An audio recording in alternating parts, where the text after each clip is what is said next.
علم بعد ملک په هر خوا کې خورو دارچین انگلیش اکادمی یوتیوب کانال خوب کتونکو السلام علیکم و رحمت الله و ورځ مو نیکمرغه د ديرشم ورځې ته د ديرشم درس ته ښه راغلاست. لیټس گو راځئ چې زه تر عنوان لاندې کنورسیشن یا محاوره ده. باب او مایک دی. باب hello سلام. مایک hi باب سلام بابا are you busy تو مصروفه؟ باب oh hi Mike سلام مایک سارگی چلدو yes I am so busy مصروفه. مایک what are you doing تو څه کوې په څه باندې لګیا یې؟ باب I am studying math ریاضي مطالعه کوم. مایک let's go to the lake راځه چې جهیل ته ولاړ سو.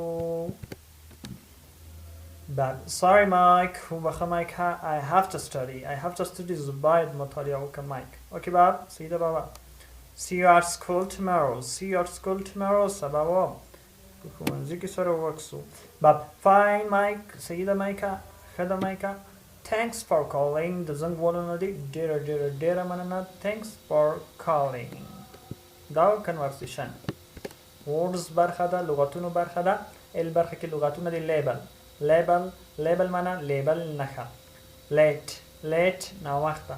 letter معنا لارښوونکی مشر لارښود. land کار ورکول. late اجازه ورکول. license معنا لیسانس اجازه لیکه. left معنا پورته کول جیګول. leave leave معنا پریښودل.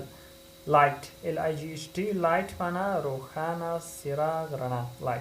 like خوښول.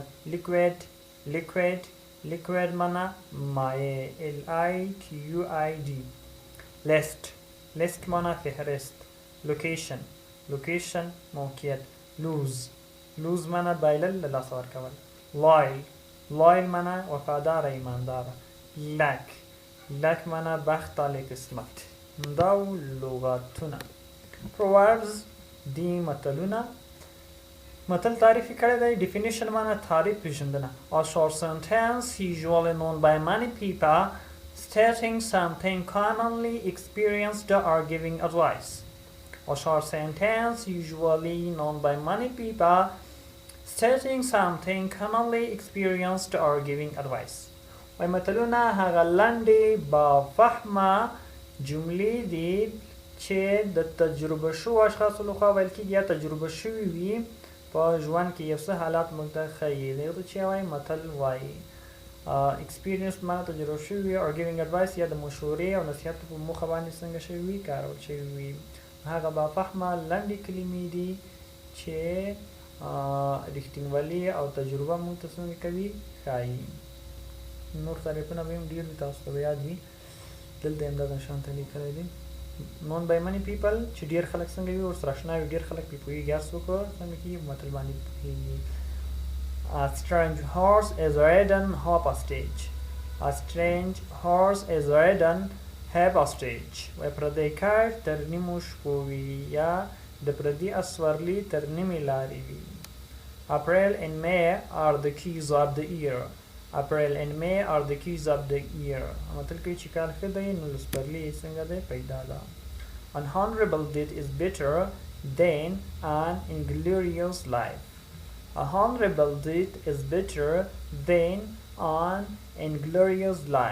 وایي د عزت مرګ د ذلت له ژوند څخه سل چنده غوره دی. An ace is an ace true laden with gold. وای خر وي که سره زر دې هم پې بار کړي وي. A man is only as rich as he is contented.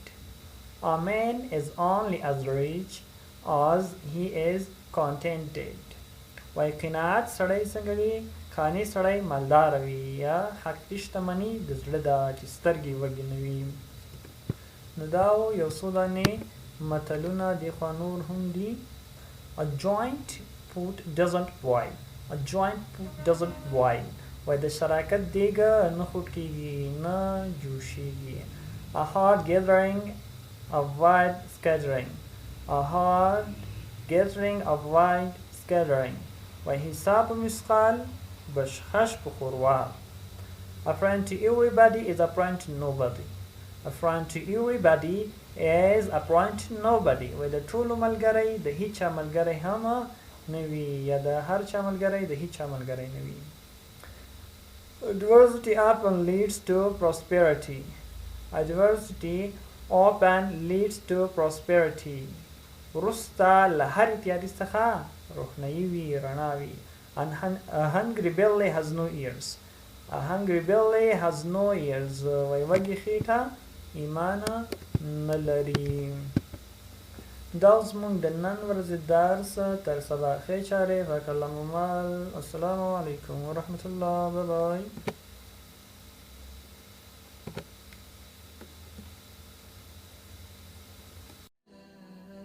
لا لیدلو مو ډیره مننه. د نورو ویډیوګانو لپاره زموږ یوټیوب چینل در سره سبسکرایب کړئ.